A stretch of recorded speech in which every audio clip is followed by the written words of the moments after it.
अस्सलाम वालेकुम। Live with Adil Shahzeb के साथ मैं हूं आपका मेजबान। इमरान खान का जो लॉन्ग मार्च है तहरीक इंसाफ का, वो रवां दवां है। सुना है कि तादाद कुछ जितनी ज्यादा नहीं है और एंटर होना था लॉन्ग मार्च ने 4 नवंबर को इस्लामाबाद।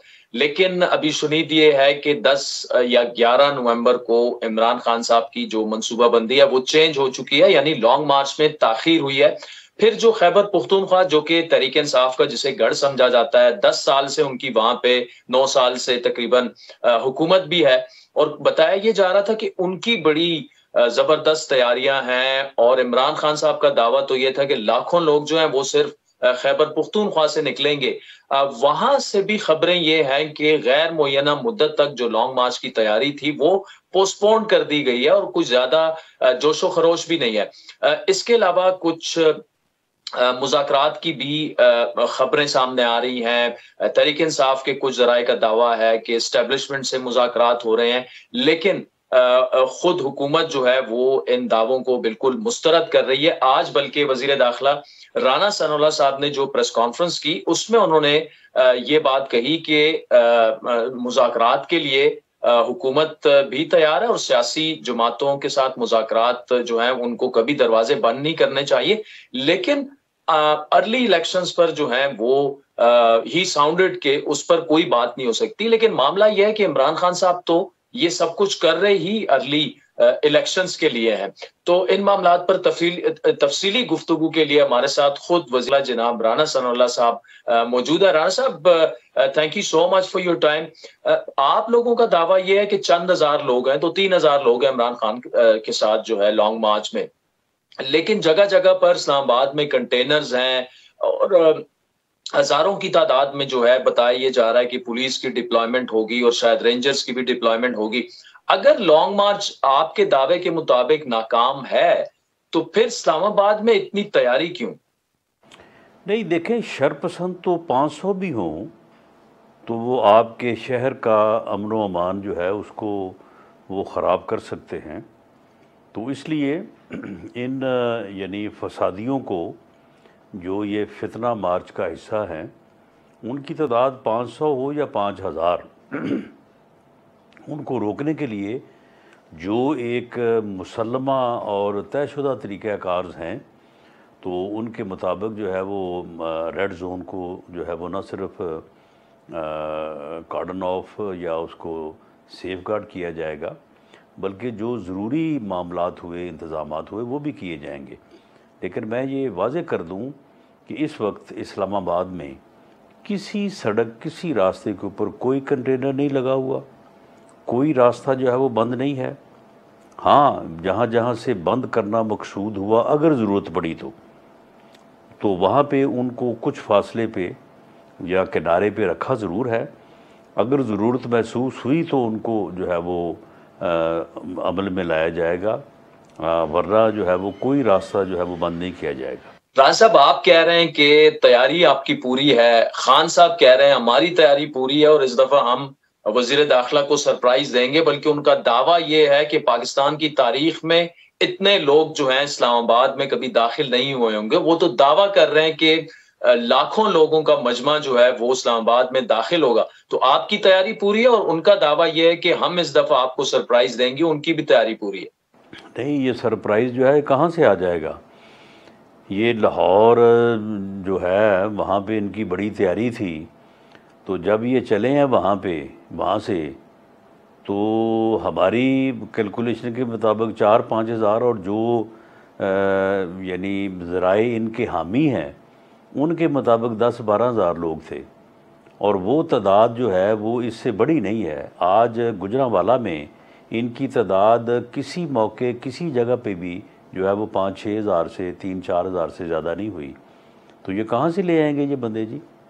ये तो सिर्फ ऐसे ही जो है वो अपना जो है वो गुफ्तगू करते रहते हैं। पता नहीं रात को भी 9 बजे इन्होंने ऐनक लगाई होती, 8:30 बजे, तो पता नहीं उस ऐनक में कोई पुर्जा फिट है कि इनको वहाँ पे आगे जो 1,000-1,500 हज़ार बंदा होता है इनको जमे गफीर लगता है और ऐसे लगता है कि अवाम का समुंदर जो है वो इनके पास आ गया है। अवाम का समुंदर जो है 22 करोड़ के मुल्क में वो 3-4 हज़ार का होता है। नहीं राना साहब देखें, खैबर पुख्तूनख्वा में उनकी हुकूमत है गुज़श्ता 9 सालों से, और घंटे 1.5 घंटे की वहां से ड्राइव है। गुज़श्ता लॉन्ग मार्च भी अगर आप उठा के देख लें तो 70-80% लोग तो निकले ही वहीं से थे। और फिर अली अमीन की ऑडियो जो है वो आपके इल्म में है, जिस तरह वो लोगों से कह रहे हैं कि जी असला लेकर निकले।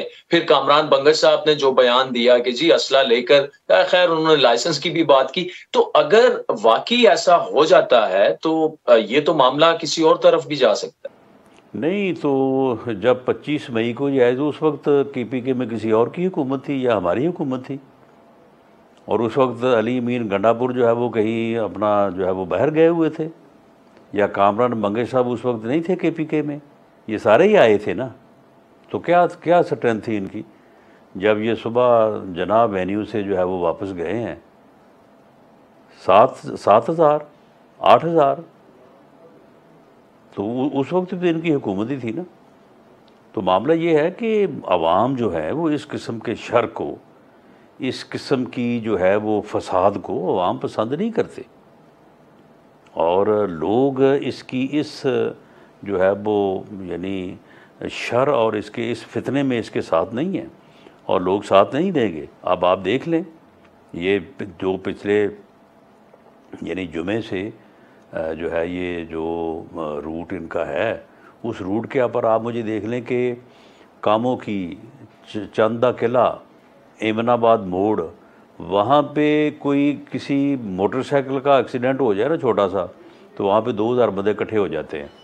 तो ये अब वहाँ से जो है ये हो के तो आ रहे हैं, तो उन जगहों के ऊपर भी जो है वो इनका इतना पतला और बुरा हाल था कि जिसकी इंतहा कोई नहीं। और उसी ये 3-4 हज़ार को कह रहे हैं कि जी अवाम का समुंदर जमे गफ़ीर। अब पता नहीं जमे गफ़ीर का इन्होंने किस चीज़ का नाम जमे गफ़ीर रख लिया है, तो ये कह रहे हैं कि जमे गफ़ीर हमारे साथ है। राना साहब आज आपने बड़ी तफसीली प्रेस कॉन्फ्रेंस की जिसमें आपने ये कहा कि इमरान खान साहब से जो है वो मुज़ाकरात हो सकते हैं और उनको चाहिए कि सियासी जमातों से मुज़ाकरात करें। लेकिन इमरान खान साहब का एक 1 पॉइंट एजेंडा है और वो कह रहे हैं कि आम इंतखाबात, कबल अज़ वक्त इंतखाबात के अलावा किसी सूरत वो किसी और चीज पर मुज़ाकरात के लिए तैयार ही नहीं है। तो अगर आप चाह रहे हैं कि आपने पेशकश की है मुज़ाकरात की, इसका मतलब कि हुकूमत कबल अज़ वक्त इंतखाबात पर बातचीत के लिए तैयार है। मामला ये है कि जहाँ तक बात यानी गुफ्तगू या मुज़ाकरात की है, एक पॉलिटिकल वर्कर या पॉलिटिशियन जो है वो अगर ये कहे कि जी मैं तो किसी से बात नहीं करूँगा, तो मैं तो ज़ाती तौर पे उसे पॉलिटिशियन नहीं मानता, इसलिए मैं ये बात तो करूँगा नहीं। लेकिन इमरान खान न्याजी जो है ये हर वक्त ये बात करता है। ये 3.25 साल इसने हुकूमत की है, इसने इसी के ऊपर अमल किया, और इसी वजह से जो है फिर ये बाद में इसके ख़िलाफ़ अदम एतमाद तहरीक जो है वो मंजूर हुई, और ये पहला वज़ीर आज़म है जिसके ख़िलाफ़ जो है वो पाकिस्तान में तहरीक अदम एतमाद जो है ये एक कॉन्स्टिट्यूशनल जो है तरीके से जिसको जो है वो उतारा गया है। तो मामला ये है कि बातचीत तो सियासतदानों और सियासी जमातों में होनी चाहिए, लेकिन जहाँ तक कबल अज़ वक्त इलेक्शन की बात है तो ये वही असम्बली है जिसके मतलब इमरान खान साहब मार्च 2022 तक, ये अभी 6-7 माह पहले की बात है, ये फरमाया करते थे कि एक दिन पहले भी इलेक्शन जो है वो नहीं करवाया जाएगा, ये असम्बली अपनी मुद्दत पूरी करेगी, इसी से मुल्क मजबूत होगा, इसी से पार्लियामेंट मजबूत होगी, इसी से जमहूरियत मजबूत होगी। तो अब इन्हें क्या फ़र्क पड़ गया है जी? अब इनको इतनी जल्दी क्यों है कि असम्बली जो अब अपनी मुद्दत पूरी ना करे? बातचीत करें, असम्बली को अपनी मुद्दत पूरी करने दें, और जब मुद्दत पूरी हो जाएगी तो इस मुल्क में इलेक्शन हो जाएंगे। इलेक्शन फ्री होने चाहिए, फेयर होने चाहिए, सबको मौका मिलना चाहिए। राना साहब वो जो इस्टेब्लिशमेंट के बारे में रोजाना जो कुछ फरमा रहे हैं इमरान खान साहब, कंटेनर पे खड़े होके, वो ये जो पूरा लॉन्ग मार्च है जो उन्होंने जलसे जुलूस किए, लोगों को मुनज़्ज़म किया उन्होंने, तो उनका तो मुतालबा ही आम इंतखाबात हैं। तो अगर इंतखाबात पर ही आप मुज़ाकरात नहीं करेंगे कबल अज़ वक़्त पर, फिर किस चीज़ पे मुज़ाकरात करेंगे और क्यों खान साहब फिर बैठे हैं आपके साथ? नहीं तो क्यों इंतखाबात कराएं? पहले बात तो ये है ना, वजह क्या ये कॉन्स्टिट्यूशन रिक्वायरमेंट है या उसकी सिर्फ ज़ाती ज़िद है कि मैं हुकूमत में अगर नहीं हूँ तो फिर इंतखाबात करवा दें।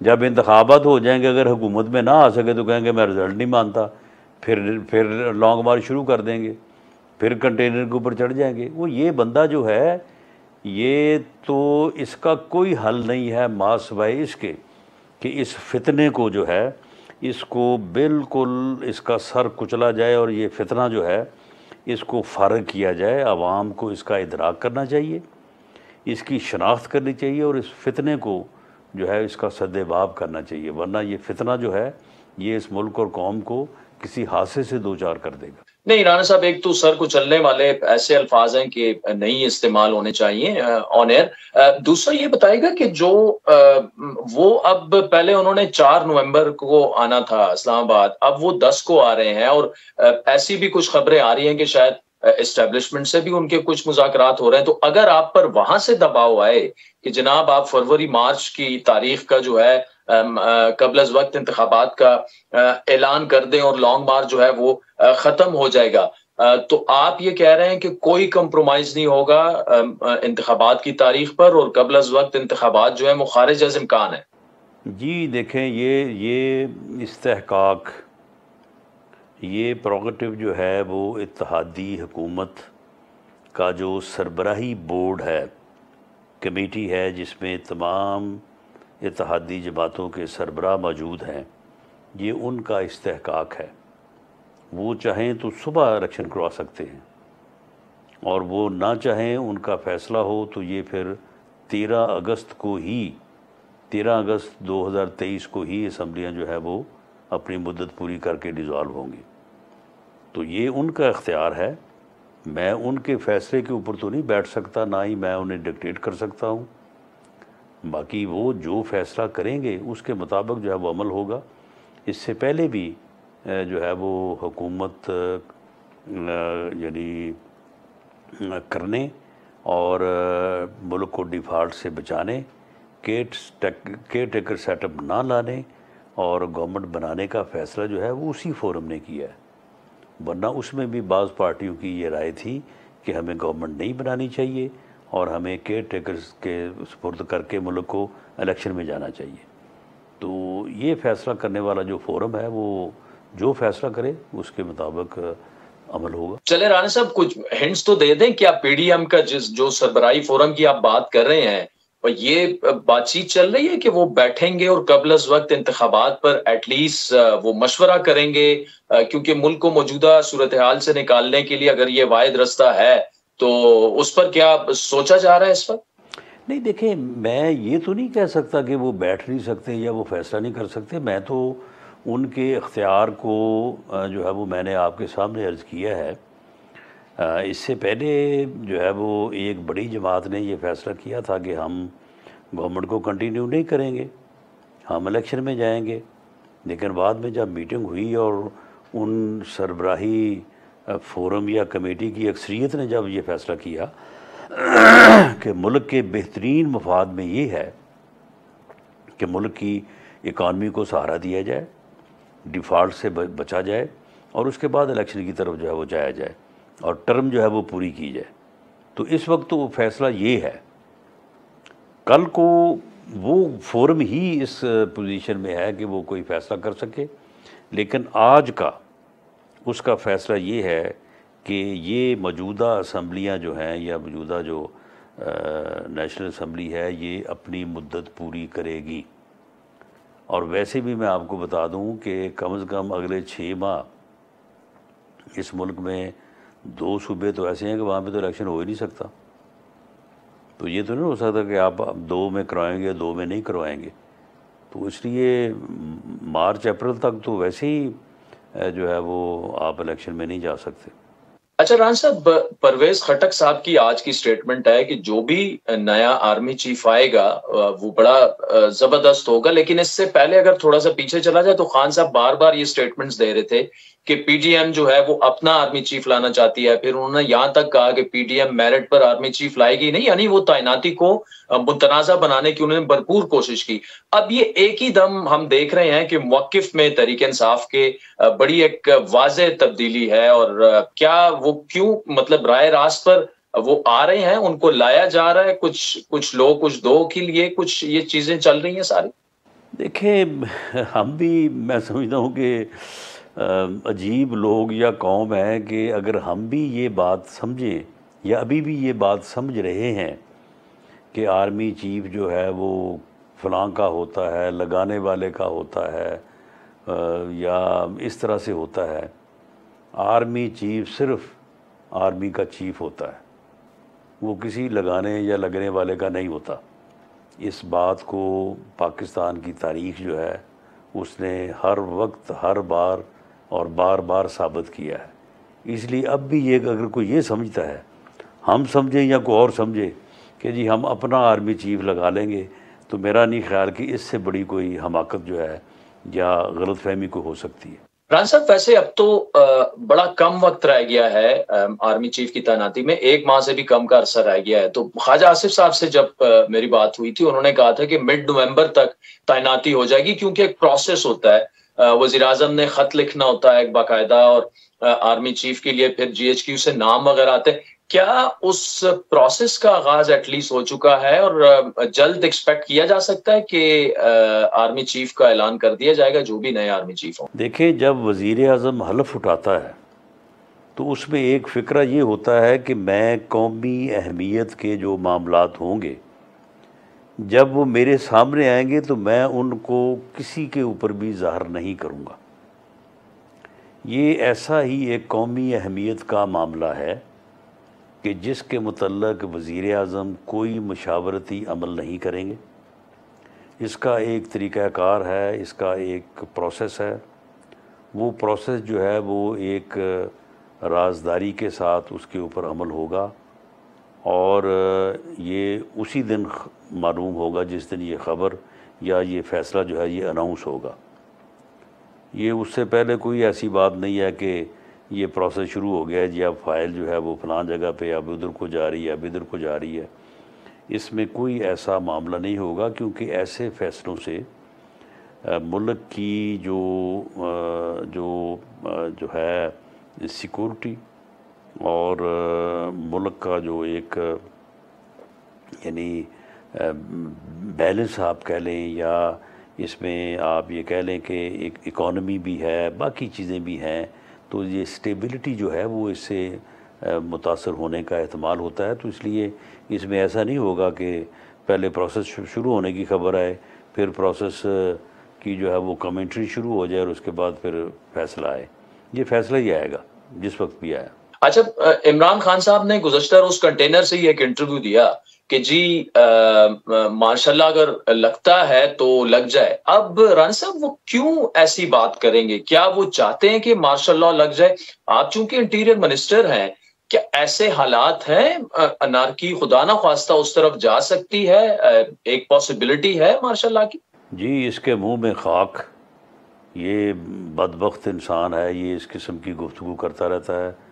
हम इसकी इस गुफ्तगू की सख्त अल्फाज में मजम्मत करते हैं। मुल्क में इंशाअल्लाह ताला कोई मार्शल नहीं लगेगा। ये मुल्क आइन और जमहूरी रास्ते पे चलता रहेगा, और इसका अब वादा पूरी कौम को गवाह बना के जो है वो मसल्लह अफवाज के नुमाइंदों ने और इंस्टीट्यूशन ने जो है वो किया है। उन्होंने पूरी कौम को आगाह किया है कि हमारा ये फ़ैसला है कि पाकिस्तान की मुसल्लह अफवाज अपना आइनी रूल और आइन और कानून के मुताबिक जो है वो अदा करेंगी। कोई हम जो है वो सियासी मुदाखलत नहीं करेंगे, बल्कि we will stand a political. तो हमें उसके ऊपर पूरा यकीन है, यकीन करना चाहिए। और इसकी बातों का जो है मैं समझता हूँ कि इसका तो मामला ही है कि अगर मैं नहीं हूँ बरसे इक़्तिदार तो ये मुल्क तबाह हो जाए, ये 3 हिस्सों में तकसीम हो जाए, इसके ऊपर एटम बम गिर जाए, इसके ऊपर मार्शल लग जाए। इसका तो ये हाल है। राना साहब, जो सेनेटर आजम स्वाति जो दावा कर रहे हैं, बहुत बड़ा और संगीन इल्जामात वो लगा रहे हैं कि जी उन पर जिनसी तशद्दुद किया गया, उनके कपड़े उतारे गए। अब इस किस्म के इल्जामात ऐसे हैं कि हुकूमत को फौरन उसकी तहकीकात का ऐलान करना चाहिए। वो तहकीकात करवाएं। वो किसी जगह पे आज तक उन्होंने किसी थाने में, वजारत दाखिला में, किसी हाई कोर्ट में, किसी सुप्रीम कोर्ट में उन्होंने कोई दावा, कोई दरख्वास्त कोई दी है कि जी इंक्वायरी की जाए? उन्होंने कोई किसी जगह पे दरख्वास्त दी है कि मेरा मुकदमा दर्ज किया जाए? मामला ये तो वो अपना एक पॉलिटिकल स्टंट है जो वो इमरान खान के कहने पे चला रहे हैं और अपनी इज़्ज़त की कीमत के ऊपर चला रहे हैं। अगर उनके ऊपर तशद्दुद होता तो गिरफ़्तारी के को तकरीबन 6 घंटे बाद, 5 घंटे बाद उन्हें पेश किया गया मेडिकल बोर्ड के सामने, जिसे 4 यानी असिस्टेंट प्रोफेसर और प्रोफेसर उसको हेड कर रहा था। तो उन्होंने बाकायदा सर्टिफिकेट दिया कि इनके ऊपर, इनके जिस्म के ऊपर कोई तशद्दुद का जो है वो निशान नहीं है। तो अब जब उनको पता है कि हमने झूठ बोलना है, तशद्दुद हम साबित नहीं कर सकेंगे क्योंकि मेडिकल नहीं होगा, कोई एविडेंस नहीं होगी, तो उन्होंने कहा कि ये कह दो कि जी मुझे बेल बाज किया गया। अब इसकी क्या एविडेंस है जी? अगर एक आदमी कहे कि मुझे बेल बाज किया गया तो इसकी तो कोई एविडेंस नहीं है, ना उसे एविडेंस पेश करने का वो कह सकता है। तो इसलिए वो ये बाकायदा जो है, ये बाकायदा ये यानी इनकी आप सोच देखें कि क्या सोच है इनकी। और ये सिर्फ वो एक आदमी की है। वो कहता है इनको करो ऐसे, उसके बाद शहबाज गिल का देख लें, पहले तशद्दुद, उसी दिन उसका मेडिकल हुआ, कोई एविडेंस नहीं। फिर जनाब जिनसी तशद्दुद, कोई मलाजा नहीं। फिर उसके बाद इलेक्ट्रिक शॉक, कोई उसका मलाजा नहीं, कोई उसकी एविडेंस नहीं। तो बात ये है कि ये तो इस तरह से यानी एक सियासी बयानियाँ बना रहे हैं, उसका जो है वो क्या जो है वो नोटिस लिया जाए। नहीं, देखिए राना साहब, इससे पहले शहबाज गिल को अरेस्ट किया गया, कुछ इल्जामात उन पर ऐसे लगे, फिर उन्होंने भी तकरीबन यही इल्जामात लगाए कि उन पर तशद्दुद किया गया, जिनसी तशद्दुद तक उन्होंने खुद ये कहा, बहुत बड़ा उन्होंने दावा किया। अब उनको भी हिरासत में रखा गया। फिर उसके बाद यानी जब वो बाहर निकलते हैं, इसी किस्म के उन्होंने आजम स्वाति साहब जैसे इल्जामात लगाए। तो फिर अगर कुछ साबित नहीं हुआ अभी तक, तो खान साहब जो लोगों में जाकर ये एक बयानिया अगर बना रहे हैं कि मेरे लोगों को अरेस्ट किया जा रहा है, उन पर तशद्दुद हो रहा है, तो वो फिर अवाम में मकबूल तो होगा नहीं। अवाम में किस तरह से मकबूल होगा? झूठ अवाम में क्यों मकबूल होगा? मामला ये है कि जो दावे किए गए, जो उसके ख़िलाफ़ जो केस बना, वो उसने जो ARY के ऊपर जो है वो एक इंटरव्यू दिया था, तो क्या वो झूठ है? उससे कोई इनकारी हो सकता है? उसे उस इंटरव्यू को कोई जस्टिफाई कर सकता है? जिस अदालत ने उसकी ज़मानत ली है, उस अदालत ने भी लिखा है कि इसका जो बयान है वो नाकाबिले जो है वो यानी अनएक्सेप्टेबल है, नाकाबिले जो है वो दिफा है, उसको कंडेम किया उन्होंने। तो मामला ये कि जो हमने कहा, हमने तो कोई बात अपने से कही नहीं है। वो कहे कि उसने वो इंटरव्यू नहीं दिया, वो कहे कि ये इंटरव्यू जो ऑन एयर नहीं हुआ, तो यही उसके ऊपर जो है वो इल्ज़ाम है। और अब केस अदालत में है, अदालत जो फैसला करेगी वो ठीक है। अच्छा राना साहब, जो शहबाज गिल का नाम ECL पर डाला गया है, तो क्या इसी केस की वजह से जो उसने एक चैनल पर तकरीर की थी, इंटरव्यू दिया था, या कुछ और मामला? जी, मेरा ख्याल है कि इसमें जो है वो यानी जो बुनियादी वजह है वो तो ये केस ही है। और लेकिन हो सकता है कि उसके ख़िलाफ़ या उसके मतलब कोई इन्फॉर्मेशन हो कि वो बैरून मुल्क जो है वो जाने की तैयारी कर रहा है या जाना चाहता है। इस बारे में मैंने अभी कोई डिटेल जो है ना वो नहीं हासिल की। राना साहब, अरशद शरीफ के केस में उनकी वालदा ने, मतलब जो भी तहकीकात का ऐलान हुकूमत ने किया, उनकी वालदा उससे मुतमईन नजर नहीं आ रही। तो क्या उनकी वालदा के जो तहफ़्फ़ुज़ात हैं, एतराज़ात हैं, हुकूमत वो दूर करेगी? और होने भी चाहिए, क्यों नहीं ऐसा कमीशन बना दिया जाता जो कि फैमिली के लिए काबिल कबूल हो? नहीं, देखें, उस फैमिली जो है, अगर फैमिली को अपने यानी प्यारे, अपने जो उनका बेटा था या उनकी मिसेज़ हैं, अगर उन्हें किसी किस्म का किसी के ऊपर कोई शक है वो किसी की इन्वेस्टिगेशन चाहते हैं, वो किसी के ख़िलाफ़ कोई मुकदमे के अंदर आ चाहते हैं, वो बिल्कुल लिख के दें, उनकी ख्वाहिश का एहतराम किया जाएगा और उसके मुताबिक जो है वो उसकी इन्वेस्टिगेशन इंक्वायरी की जाएगी और जो उसके ऊपर लीगल एक्शन बनता हुआ वो किया जाएगा। लेकिन अगर उनका कोई मौक़िफ़ नहीं है तो फिर ये फैक्ट फाइंडिंग जो हुकूमत करवाना चाहती है या जो कमीशन ऑफ इंक्वायरी से जो इन तमाम मामलात और हालात को गवर्नमेंट जो है वो जानना चाहती है, तो मेरा ख़्याल है कि इसमें उन्हें रुकावट नहीं बनना चाहिए। ये जब चीज़ सामने आ जाएगी, जो फैक्ट्स सामने आएंगे वो आवाम के सामने भी और उनकी फैमिली के सामने रखे जाएंगे। अगर उनको उनके ऊपर कुछ एतराज़ हुआ कि नहीं जी इनको री-वेरीफाई कराएं, इनको री-असरटेन करें दोबारा से, तो वो भी हो जाएगा। लेकिन बहरहाल ये एक बहुत बड़ा वाक़या है और अरशद शरीफ साहब एक बहुत बड़े सहाफ़ी थे, बहुत बड़े एंकर थे, उनकी बड़ी फॉलोइंग थी, उनकी एक बड़ी फैमिली सहाफ़ी फैमिली है। तो उनके जो कत्ल है उसके जो मुज़मरात हैं उसके मतलब हक़ाइक़ को जानना जो है ये मैं समझता हूँ कि हुकूमत का हक़ नहीं बल्कि हुकूमत के ऊपर फ़र्ज़ है। अच्छा, हुकूमत के पास इस मामले में अब तक क्या मालूमात सामने आई हैं? केन्या एक आपकी टीम भी पहुंच चुकी है और तकरीबन 1 महीने में उन्होंने अपनी रिपोर्ट वगैरह फाइल करनी है। अब कल फैसल वाडा ने जो दावा किया और वो भी बगैर सबूत के बहुत बड़ा उन्होंने दावा किया कि जी कुछ पीटीआई के लोग उसमें वो उस जानिब इशारा कर रहे थे कि वो मुलव्विस हो सकते हैं। जो फैसल वाडा ने दावा किया, क्या आपके नजदीक उसमें कोई हकीकत हो सकती है, कोई वजन है उसके दावे में? नहीं, देखिए मैं इस बारे में कोई बात नहीं करूँगा क्योंकि हमारी जो फैक्ट फाइंडिंग टीम वहाँ पे गई हुई है उसने बहुत सारी चीज़ों को जो है वो वहाँ पे देखा है और बादियुन नज़र में एक चीज़ कुछ चीज़ें जो है वो एक अपना रुख जो है वो इख्तियार करती जा रही हैं। लेकिन वो जब फैक्ट फाइंडिंग रिपोर्ट तैयार हो जाएगी तो वो वज़ारत दाखिला को ही पेश होगी, तो उसमें फिर 2 सूरतें होगी। अगर उसको शेयर भी किया जा सकता है लेकिन ज़्यादा करीने क़यास ये होगा कि उसे इंक्वायरी कमीशन के सामने पेश किया जाए ताकि इंक्वायरी कमीशन जो है वो उसको भी बुनियाद बनाए, बाकी चीज़ों को भी देखे और उसके बाद जिस नतीजे पे पहुँचे वो अपनी रिपोर्ट में दर्ज करके जो है वो पेश करे। और कमीशन को भी 1 महीना दिया है, कोई ज़्यादा टाइम नहीं दिया। तो इंशाअल्लाह ताला ये रिपोर्ट जितनी जल्द आ जाएगी तो मैं समझता हूँ कि उतनी जल्द जो है वो इस मामले में लोगों की रहनुमाई होगी। वज़ीर दाखिला राना सनाउल्लाह साहब, बहुत बहुत शुक्रिया। नाज़रीन, आपने सुना राना साहब की जो तफसीली गुफ्तगू थी।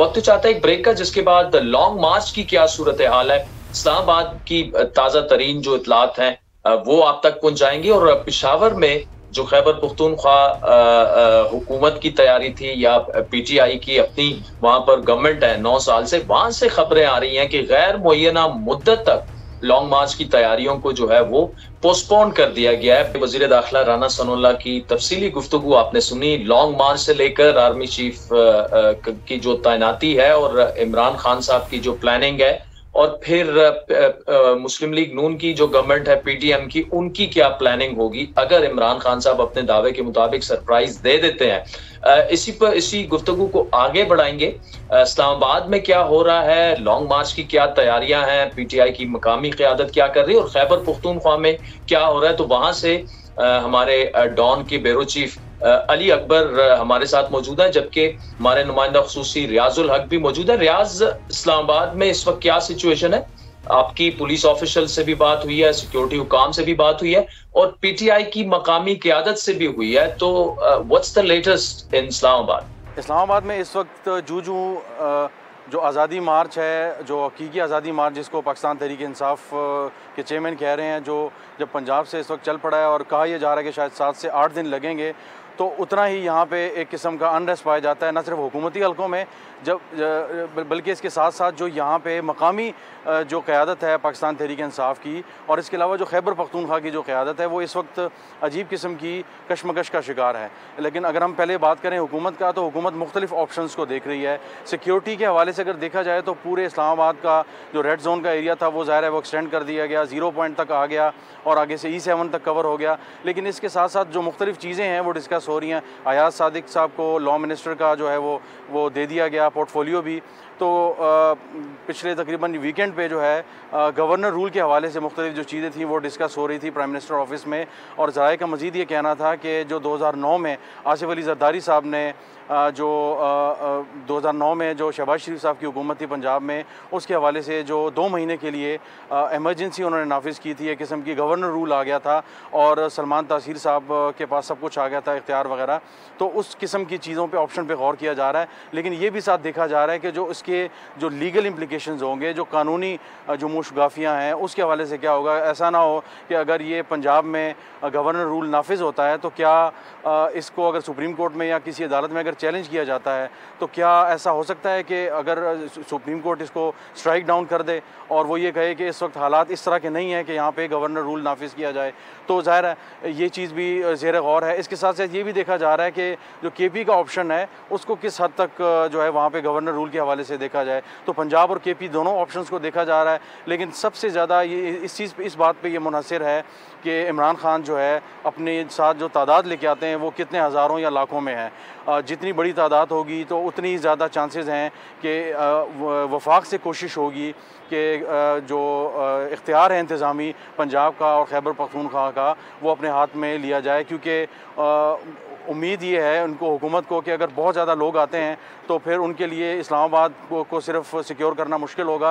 लिहाजा जब इंतज़ामी इख्तियारात इनके पास पंजाब में और खैबर पख्तूनख्वा में आ जाएंगे गवर्नर रूल के थ्रू, तो उसके बाद इनके पास मामलात जो इनके हाथ में आ जाएंगे तो फिर ये है कि इमरान खान को पंजाब में ही रोका जा सकता है और जो खैबर पख्तूनख्वा की तरफ से आने वाले जो लॉन्ग मार्च के जो शुरका हैं तो वो उनको भी वहीं पे रोक लिया जाएगा। जी बहुत शुक्रिया रियाज। नाज़रीन इस वक्त डॉन KP के ब्यूरो चीफ अली अकबर हमारे साथ मौजूद है। अली अकबर, क्या इत्तलात हैं आपके पास? अब ये बताया जा रहा है कि खैबर पख्तूनख्वा की जो PTI की वहाँ की तैयारियां थी लॉन्ग मार्च की, उनको मुअख्खर कर दिया गया है।